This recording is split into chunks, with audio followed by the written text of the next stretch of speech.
నా మనసు నుంచి కూడా వస్తూ ఉన్నాయి. ఎప్పుడు ఊహించని విధంగా, ఎప్పుడు జరగని విధంగా, రాష్ట్రంలో ఎప్పుడు చూడని విధంగా మనలో ఏ ఒక్కరైనా కూడా తలెత్తుకొని తిరిగే విధంగానే పాలన సాగింది. రాష్ట్ర చరిత్రలో ఎప్పుడు జరగని విధంగా ఏకంగా 99% మేనిఫెస్టోలో చెప్పిన హామీలను అమలు చేసి ప్రతి ఇంటికి కూడా ఆ మేనిఫెస్టోను తీసుకొని పోయి, అక్క మీరే టిక్కు పెట్టండి, ఇదిగో మా మేనిఫెస్టో, ఎన్నెన్ని జరిగాయి, ఏమేమి జరిగాయి అని మీరే టిక్కు పెట్టండి అని చెప్పి వారి చేతికే మేనిఫెస్టో ఇచ్చి వారి చేతనే టిక్కు పెట్టించి మరీ వారి ఆశీస్సులు తీసుకుంటూ ప్రతి గడప తిరిగిన పరిస్థితుల మధ్య ఈరోజు కలుస్తా ఉన్నాం. ఇంతవరకు రాష్ట్ర చరిత్రలో ఎప్పుడు కూడా ఒక మేనిఫెస్టోని ఇంత సీరియస్గా ఎవరు తీసుకున్న పరిస్థితులు ఎప్పుడూ లేవు. ఎన్నికలప్పుడు ఏదో పెద్ద పెద్ద బుక్కులు ప్రింట్ చేసేవాళ్ళు, పెద్ద పెద్ద మాటలు చెప్పేవాళ్ళు. ఎన్నికలు అయిపోయిన తర్వాత మేనిఫెస్టో చెత్తబుట్టలో పడేసే పరిస్థితి. మొట్టమొదటిసారిగా రాష్ట్ర చరిత్రలో ఎప్పుడు జరగని విధంగా ఒక ముఖ్యమంత్రి కార్యాలయానికి వస్తే మేనిఫెస్టో కనిపిస్తుంది. కలెక్టర్ కార్యాలయంలోకి వెళ్తే అక్కడ కలెక్టర్ కార్యాలయంలో మేనిఫెస్టో కనిపిస్తుంది.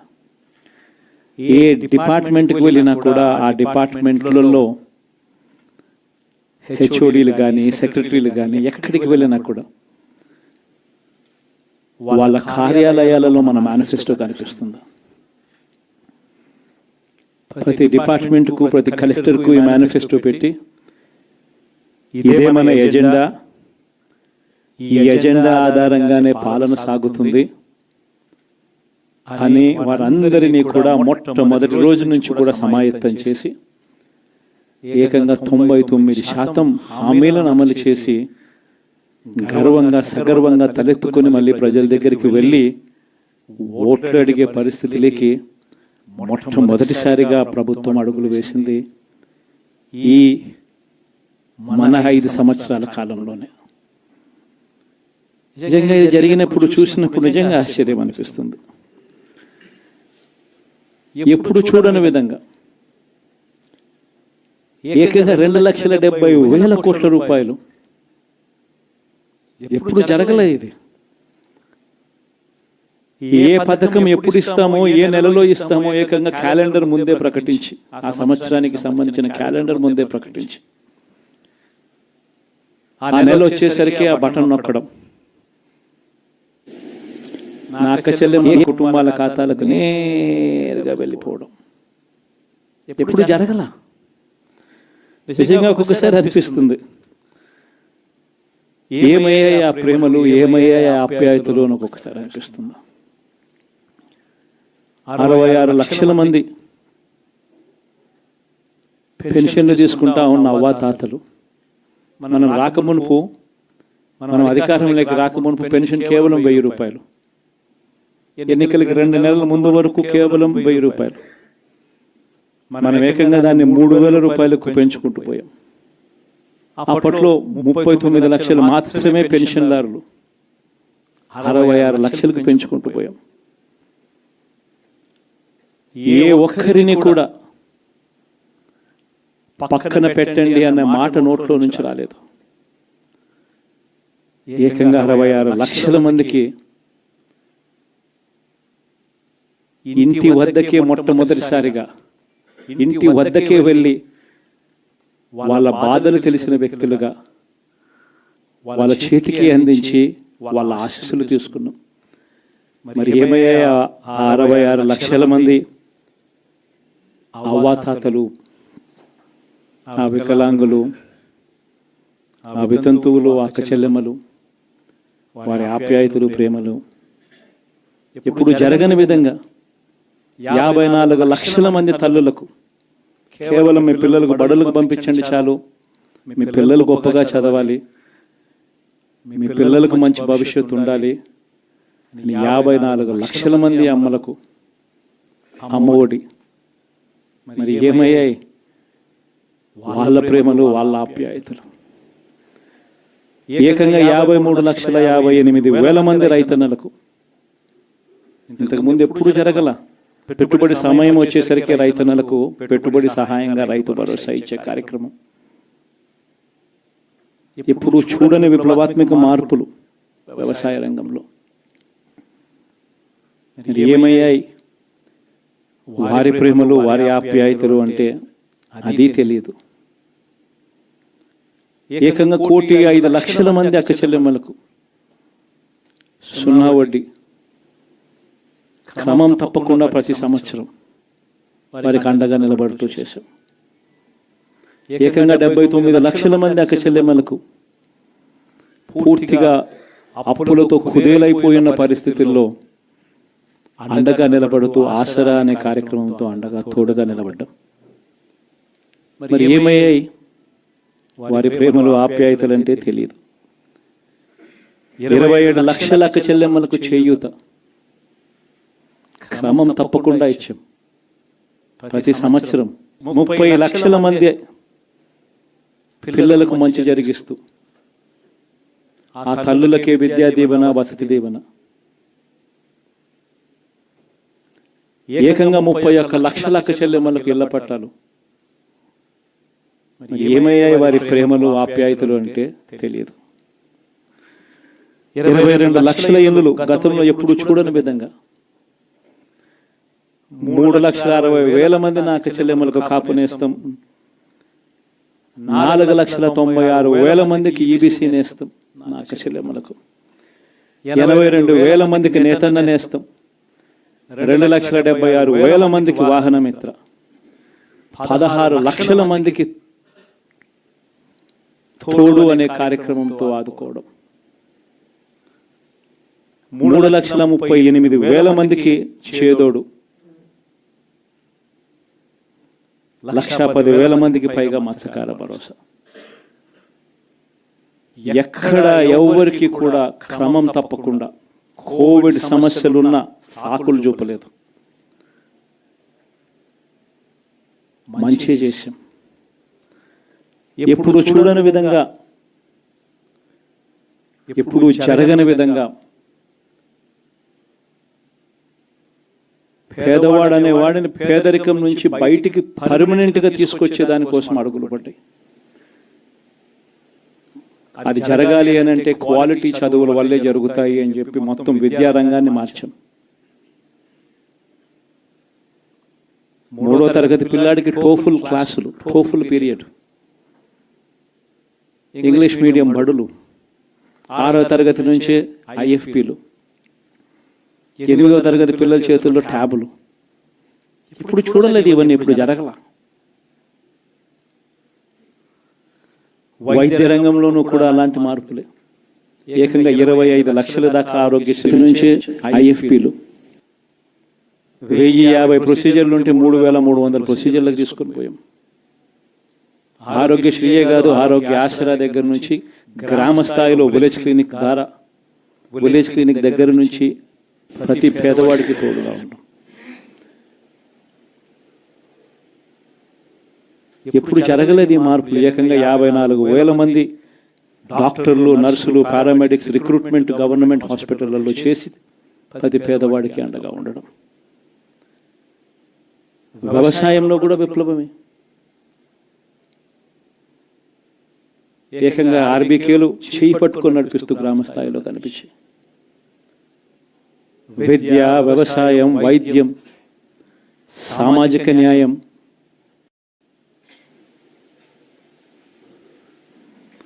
సుపరిపాలనలో ఎక్కడా కూడా తగ్గలేదు.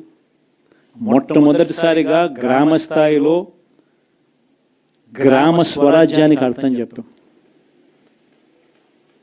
లంచాలు, వివక్ష లేని పాలన ఇవ్వగలుగుతారా అని అంటే ఎప్పటికీ క్వశ్చన్ మార్క్గా ఉన్న పరిస్థితుల్లో లేదు, కాదు, లంచాలు, వివక్ష లేని పాలన సాధ్యమే అని చెప్పి మొట్టమొదటిసారిగా చూపించింది ఈ 5 సంవత్సరాల పాలనలోనే. ప్రతి పథకము డోర్ డెలివరీ చేసాం.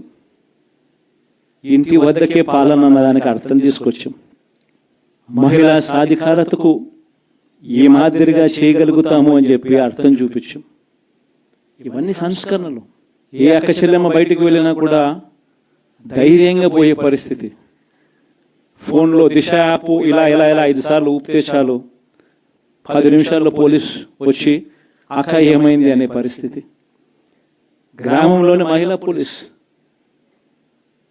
ఇప్పుడు చూడలేదు ఇవన్నీ.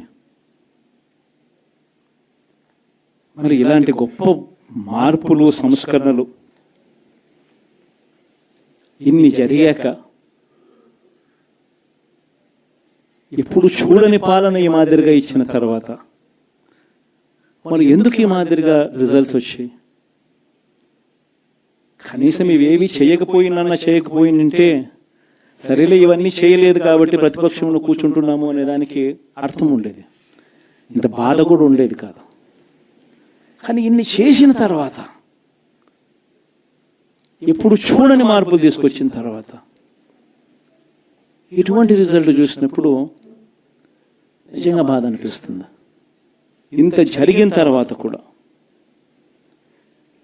ఏకంగా 40% ఓట్ షేర్తో ఈరోజు ప్రతిపక్షంలో ఉన్నాం. ఇంత జరిగిన పిమ్మట కూడా ఈ రోజుకి కూడా మనం చేసిన మంచి ఎక్కడికి పోలేదు. మనం చేసిన మంచి ఈ రోజుకి కూడా ప్రతి గడపలోనూ కనిపిస్తుంది, ప్రతి కుటుంబానికి తెలుసు. ఇంతకు ముందు గతంలో ఎప్పుడు జరగని విధంగా నా కుటుంబానికి, నా ఇంటికి మంచి జరిగింది, అది వైఎస్ఆర్సీపీ పాలనలోనే జరిగింది అన్నది ప్రతి ఇంటికి తెలుసు. ఆ చేసిన ఆ మంచి ఎక్కడికి పోలేదు. ఆ మంచి ఎప్పటికీ మనకు శ్రీరామ రక్షగానే బ్రతికే ఉంటుంది. మనం చేసిన ఆ మంచి బ్రతికే ఉంది. విశ్వసనీయతకు అర్థం చెబుతూ జగన్ ఏదైనా చెప్పాడు అని అంటే మాట తప్పడు, మాట మీద నిలబడతాడు, మాట తప్పని పాలనే తాను ఇచ్చాడు అన్న విశ్వసనీయతకు అర్థం చెబుతూ మనం అందించిన పాలన కూడా ప్రజలు మర్చిపోరు. ఈరోజు కూడా ఈరోజు ప్రతిపక్షంలో ఉన్నా కూడా నేను చెప్తా ఉన్నా, గర్వంగా కూడా చెప్తా ఉన్నా, ఈ రోజుకి కూడా జగన్ అబద్ధాలు ఆడడు, జగన్ మోసం చేయడు. మళ్ళీ చంద్రబాబు చెప్పిన మాదిరిగానే అంతకన్నా ఎక్కువ అబద్ధాలు మనం చెప్పుంటే బాగుండేదేమో, ఆ 10% మనతోనే నిలిచి ఉండేవాళ్ళేమో, అలా చేసి ఉంటే బాగుండేదేమో అని చెప్పి కూడా చాలా మంది కనిపించవచ్చు కూడా. మరీ జగన్ ముక్కుసూటి మనిషి, మరీ జగన్ రాజకీయాలలో మరీ నిజాయితీగా ఉంటాడు, ఇంత నిజాయితీగా ఉండడం కరెక్ట్ కాదేమో అని. కానీ ఒకటి చెప్తా ఉన్నా, ఓడిపోయిన పర్వాలా, అధికారం కోసం అబద్ధాలు చెప్పడం, అధికారం కోసం మోసం చేయడం ధర్మం కాదనే, న్యాయం కాదనే జగన్ ఎప్పుడు నమ్ముతాడు. 2014లో కూడా ఇదే నమ్మాను. సాధ్యం కానిది సాధ్యం కాదు అని నేను చెప్పాను. చంద్రబాబు నాయుడు ఏమో వ్యవసాయ రుణాలు మాఫీ దగ్గర నుంచి అన్నీ కూడా చేస్తానని చెప్పి, ఆ తర్వాత మళ్ళీ 2019 వచ్చేసరికి చేయక ప్రజలు రెట్టించిన ఉత్సాహంతో మళ్ళీ మనల్ని తీసుకొచ్చారు. మళ్ళీ ఈరోజు కూడా అదే జరుగుతుంది. 2029 వచ్చే నాటికి వచ్చేసరికి చంద్రబాబు నాయుడు చెయ్యని హామీలను, మోసం చేసిన పరిస్థితులను ప్రజలు ఏ స్థాయిలో గుర్తుపెట్టుకొని మళ్ళీ మనల్ని ఆశీర్వదిస్తారు అనంటే, చంద్రబాబు నాయుడుకు సింగిల్ డిజిట్లలోనే నెంబర్స్ వచ్చే పరిస్థితి కూడా ఆ రోజు కూడా దూరంగా లేదు. ఇది వాస్తవం. ఈరోజు మనం చేసిన మంచి ఎక్కడికి పోలేదు. మనం విశ్వసనీయతతో చేసిన రాజకీయాలు కూడా ఎక్కడికి పోలేదు. ప్రజలకు మళ్ళీ దగ్గరయ్యే కార్యక్రమాలు, ప్రజలకు తోడుగా ఉండే కార్యక్రమాలు, ప్రజల తరపున పోరాటం చేసే కార్యక్రమాలు కూడా జరుగుతాయి. అసెంబ్లీలో బహుశా మనం చేయగలిగింది తక్కువే ఉంటుంది, ఎందుకంటే మనకు వచ్చిన సంఖ్యాబలం కూడా చాలా తక్కువే. పైగా కౌరవ సామ్రాజ్యం లేకపోతా ఉన్నాం. ఏకంగా స్పీకర్ పదవికి తీసుకోబోయే వ్యక్తి ఎంత సిగ్గు లేకుండా సోషల్ మీడియాలో వైరల్ అవుతా ఉంది. వాళ్ళు మాట్లాడుతూ ఉన్న మాటలు. ఒకడంటాడు జగన్ ఓడిపోయాడు ఇంకా చనిపోలేదు అని ఒకడు అంటాడు, ఇంకా చావలేదు అని ఒకడు అంటాడు, ఇంకొకడు అంటాడు చచ్చేదాకా కొట్టాలి అని ఇంకొకడు అంటాడు. నిజంగా ఇలాంటి కౌరవ సామ్రాజ్యంలోకి మనం పోతా ఉన్నాం. ఆ వ్యక్తి ఇప్పుడు స్పీకర్ కాబోతున్నాడట. ఇలాంటి పరిస్థితుల మధ్య ఆ కౌరవ సామ్రాజ్యంలో అసెంబ్లీలో ఏదో మనం చేయగలుగుతామని చెప్పి నాకైతే నమ్మకం లేదు. కానీ పాపాలు పండే కొద్దీ ప్రజలతో కలిసి ప్రజల మధ్య నిలబడి పోరాటం చేసే కార్యక్రమాలు అయితే రాబోయే రోజుల్లో ముమ్మరంగా స్పీడ్ అందుకుంటాయి. అదే జగన్ పరిపాలనలో కులం చూడలేదు, మతం చూడలేదు, ప్రాంతం చూడలేదు, చివరికి ఏ పార్టీకి ఓటు వేశారని కూడా చూడలేదు. ప్రతి పథకాన్ని డోర్ డెలివరీ చేయించాడు జగన్, మన వైఎస్ఆర్ కాంగ్రెస్ పార్టీ. కానీ ఈరోజు కేవలం వాళ్ళ పార్టీకి ఓటు వేయలేదు అన్న ఒకే ఒక్క కారణంతో ఏకంగా మనుషులను కొడతా ఉన్నారంటే, ఆస్తులను ధ్వంసం చేస్తూ ఉన్నారు అనంటే, ఓటు వేయని వారిని అవమానిస్తూ ఉన్నారు అనంటే, నిజంగా ప్రతి గ్రామంలోనూ ఇంత అన్యాయంగా వ్యవహరిస్తున్నారు అనంటే, శిశుపాలుని పాపాలు పండడం చాలా వేగంగా పడతా ఉన్నాయి. పాపాలు పడ్డే కార్యక్రమాలు ఎప్పుడు చూడల. మన పరిపాలనలో, మీ జగన్ పరిపాలనలో ఏకంగా మేనిఫెస్టో అన్నది ప్రతి గవర్నమెంట్ అధికారి ఆఫీస్లో కనిపించేది. కలెక్టర్ల కార్యాలయాల్లో మొదలు పెడితే సెక్రటరీల కార్యాలయాల దగ్గర నుంచి, హెచ్ఓడి కార్యాలయాల దగ్గర నుంచి ముఖ్యమంత్రి కార్యాలయాల్లో మన మేనిఫెస్టో కనిపిస్తూ ఉంటే, కనిపించే పాలన మనదైతే ఇప్పుడు హోర్డింగ్లు పెడుతున్న రెడ్ బుక్స్ అని, రెడ్ బుక్ అని హోర్డింగ్లు పెట్టి ఆ రెడ్ బుక్లో కక్ష సాధింప చేయబోయే అధికారులు ఎవరు, ఎవరిని కొట్టాలి, ఎవరిని నాశనం చేయాలి అని చెప్పి ఏకంగా పేర్లు రాసి రెడ్ బుక్ అని చెప్పి దాన్ని ప్రకటించి ఏకంగా హోర్డింగులు పెట్టి ఆ రెడ్ బుక్ అనేది ఏదో ఘనకార్యం చేస్తూ ఉన్నట్టుగా రెడ్ బుక్స్లో ఉన్న పేర్లన్నింటినీ కూడా మేము వాళ్ళని కొడతాము, వాళ్ళని చంపుతాము, వాళ్ళ మీద అఘాయిత్యాలు చేస్తాము, అన్యాయాలు చేస్తాము అని చెప్పి ఏకంగా నిస్సిగ్గుగా దౌర్జన్యం చేస్తూ ఉన్న పరిస్థితులు కనిపిస్తూ ఉన్నాయి. శిశుపాలుని పాపాలు వేగంగా పడుతూ ఉన్నాయి. మొట్టమొదటిసారిగా కేంద్రంలో కేవలం 272 స్థానాలకు 273 స్థానాలకు గాను మెజారిటీ రావాలనంటే 240 స్థానాలకి వచ్చి ఆగిపోయింది బీజేపీ. 240 స్థానాలకి ఆగిపోయిన పరిస్థితులు మొట్టమొదటిసారిగా కేంద్రంలో ఉన్న పార్టీకి పూర్తి మెజారిటీ లేదు. 240 స్థానాలకి ఆగిపోయిన పరిస్థితులు. మరో పక్క చంద్రబాబు నాయుడు గారికి 16 స్థానాలు అంటాడు. ఎన్డీఏలో తానే చక్రం తిప్పుతా అన్నట్టుగా మోడీ పక్కనే కూర్చొని కనిపిస్తాడు. మరి ఇలాంటి పరిస్థితుల్లో కూడా రాష్ట్రానికి రావాల్సిన ప్రత్యేక హోదా అడక్కపోవడం, ఇలాంటి పరిస్థితుల్లో కూడా రాష్ట్రానికి రావాల్సిన ప్రత్యేక హోదా అడక్కపోవడం, అడిగి సాధించుకోకపోవడం, శిశుపాలుని తప్పుల్లో, వరుస తప్పుల్లో, పాపాల్లో ఇవన్నీ కూడా బాగాలే. ఇటువంటి పరిస్థితుల్లో కూడా రాష్ట్రానికి రావాల్సినవి, కావాల్సినవి అడగలేని పాలన, అడగలేని మనిషి రాష్ట్రానికి ఏం సమాధానం చెప్తాడు, రాష్ట్ర పిల్లలకి ఏం సమాధానం చెప్తాడు, రాష్ట్రంలో ఉన్న యువకులకు, పిల్లలకు ఏం సమాధానం చెప్తారు? శిశుపాలుని పాపాల్లో ఇవన్నీ కూడా ఇప్పటికే వేగంగా కూడా అందుకుంటా ఉన్నాయి. అదే జగన్ ఉండింటే, అదే వైఎస్ఆర్ కాంగ్రెస్ పార్టీ పాలన ఉండింటే ఈ పార్టీకే విద్యా దీవెన బటన్ అయిపోయి ఉండేది. జనవరి, ఫిబ్రవరి, మార్చికి సంబంధించిన క్వార్టర్కి సంబంధించిన Vidya Deevena fee reimbursement pending. అదే జగన్ ఉండింటే ఏప్రిల్లో ఇవ్వాల్సిన Vasathi Deevena first instalment pending.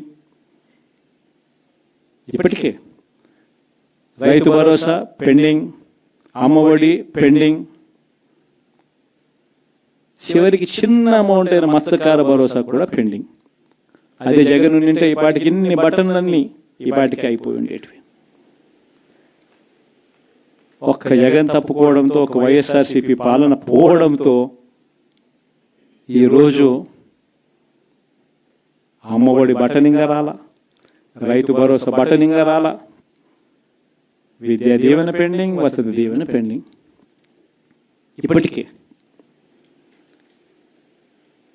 ఇక ఇదే అంటుకుంటూ పోతుంది.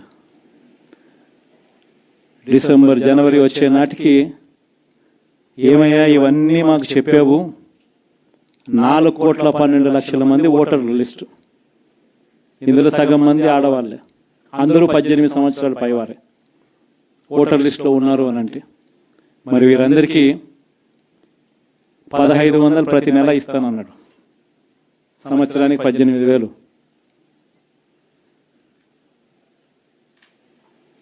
ఇందులో పెన్షన్లు తీసుకునే వాళ్ళు ఒక 30 లక్షల మందిని బహుశా ఆడవాళ్ళకి పక్కన పెట్టినా కూడా 60 సంవత్సరాల పైన ఉన్న వాళ్ళు అని పక్కన పెట్టినా మిగిలిన 1,80,00,000 మంది ఎదురు చూస్తున్నారు.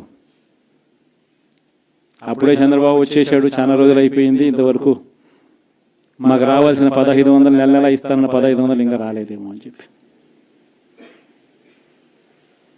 రైతులు ఎదురు చూస్తూ ఉన్నారు. 20,000 పెట్టుబడి సాయంగా ఇస్తానన్నాడు, అది ఏమవుతుందని. దాదాపు 1,00,000 మంది పిల్లలు పైగా ఉంటారు, బళ్ళకు పోయే పిల్లలందరికీ ఇస్తామన్నాడు. అమ్మఒడి కింద వాళ్ళ పథకం ఏదైతే నేను దాని కింద 15,000 అని చెప్పి ఆ తల్లులకు 15,000 కోట్లు, దానికి వెయిట్ చేస్తూ ఉన్నారు. ఇవన్నీ వెయిట్ చేస్తూ ఉన్నారు. ఇవన్నీ ఏవి కూడా అడుగులు ముందును పడని పరిస్థితి. ఇవన్నీ కూడా డిసెంబర్ జనవరికి వచ్చేసరికి అన్నీ కూడా ఊపందుకుంటాయి, వేడందుకుంటాయి. హనీమూన్ పీరియడ్ అనేది ఆగిపోతుందా? వైఎస్ఆర్ కాంగ్రెస్ పార్టీ చేయాల్సిన పనులు చెప్తా ఉన్నా. ఈ ఓడిపోయాము అన్న ఈ భావన మనసులో నుంచి తీసేయండి. మనం చేసిన మంచి ప్రజల్లో ఇంకా ఉంది, ప్రతి ఇంట్లో గుర్తుంది, ప్రతి కుటుంబంలోనూ మనం చేసిన మంచి ఎక్కడికి పోలేదు. ప్రతి ఇంటికి మనం తలెత్తుకొని పోగలుగుతాం, తల దించుకొని కాదు, చెప్పిన పని చేయక కాదు, చెప్పిన పని చేసి తలెత్తుకొని పోగలుగుతాం ప్రతి ఇంటికి కూడా మనం. కేవలం చంద్రబాబు నాయుడు ప్రలోభాలకు మోసపోయిన పరిస్థితుల మధ్య మనకు అంతో ఇంతో అపజయం ఏదైనా జరిగిందేమో. ఆ మోసాలు ఎప్పుడైతే మోసాల కింద తేటతెల్లం అవుతాయో, ప్రజల్లో ఆ సింపతి, మన పట్ల ప్రేమ, ఆయన పట్ల కోపం రెండూ కూడా ఏకమవుతాయి. మనల్ని గొప్ప మెజారిటీలతో మళ్ళీ మనల్ని తీసుకొస్తారు. సో మనం చేయాల్సింది ఏమిటి అని అంటే, ప్రజల మీద మనం కోప్పడాల్సిన అవసరం లేదు, పని లేదు. మోసపోవడం అన్నది ఒక్కొక్కసారి జరుగుతూ ఉంటాయి.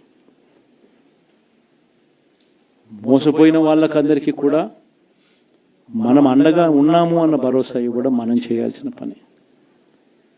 మరీ ముఖ్యంగా మన కార్యకర్తలను మనకు తోడుగా ఉండడం, ఇది మాత్రం ఖచ్చితంగా చెప్తా ఉన్నాం. ఇష్టం వచ్చినట్టుగా ఎప్పుడు చూడని విధంగా ఈరోజు కార్యకర్తల మీద దాడులు జరుగుతూ ఉన్నాయి, పార్టీ సానుభూతి పరుల మీద దాడులు జరుగుతూ ఉన్నాయి, పార్టీకి ఓటు వేయలేదు అని ఓటు వేసిన వారి మీద దాడులు జరుగుతూ ఉన్నాయి.